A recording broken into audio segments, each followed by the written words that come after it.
In this video, we'll do another example of using the product and quotient rule.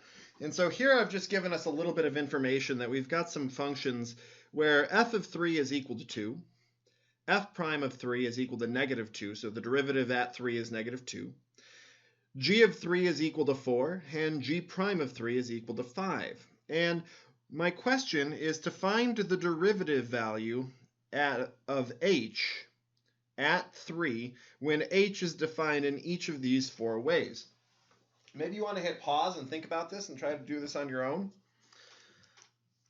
So, all right, so we want to calculate our derivative first. So for a, we are going to have h of x prime is going to be 2 times f prime of x plus 3 times g prime of x.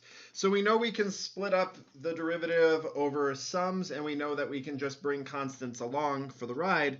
So when I want to find h of 3, h prime of 3 here, I have 2, and then I'll have f prime of 3 plus 3 times g prime of 3.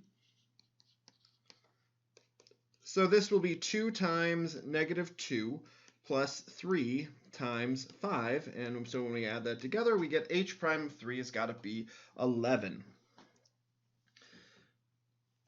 Now for part B, again, we want to do h prime of x, and in this case, it's just a nice simple product rule.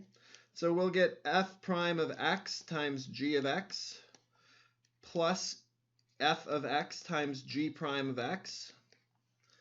And so when we plug in when we plug in 3 here, remembering our values, we are going to get negative 2 times 4 plus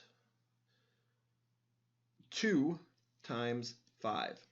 So for part B, we will get negative 8 plus 10. So in that case, when the function is defined that way, the derivative is 2.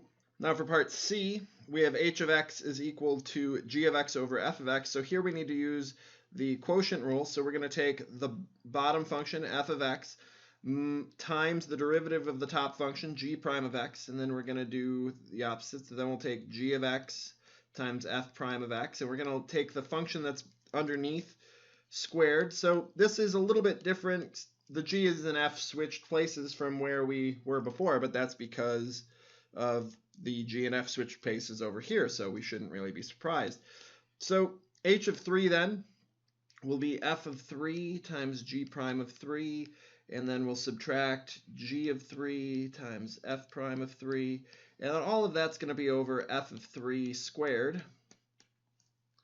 So as we go here, then h prime of 3 is going to equal 2 times 5 minus 4 times negative 2, all over 2 squared. So when we go ahead and do that, we'll get 10 plus 8, 18, 18 over 4. So if we simplify it, we get that the derivative there is 9/2. And lastly, h prime of x. So when we do this, we've got this 1 plus g of x that we'll have to deal with. So we have 1 plus g of x, and then we'll take the derivative of the top function, so f prime of x, minus the derivative of the bottom, 1 plus g of x prime times f of x, and all of that will be over whatever that denominator is squared. So as we go here, so we need to clean up this prime here already. So when we take the derivative of 1 plus g of x here, we're just going to get g prime, because that 1 is going to go away.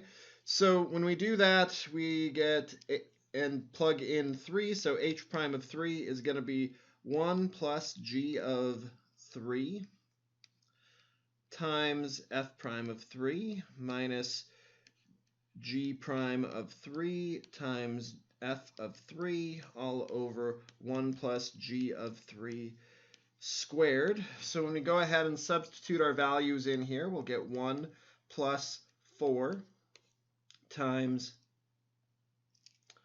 negative 2 minus 5 times 2 all over 1 plus 4 squared. And as we simplify, we're going to get negative 10 minus 10 all over 5 squared. So this is going to be negative 4/5 when we simplify it.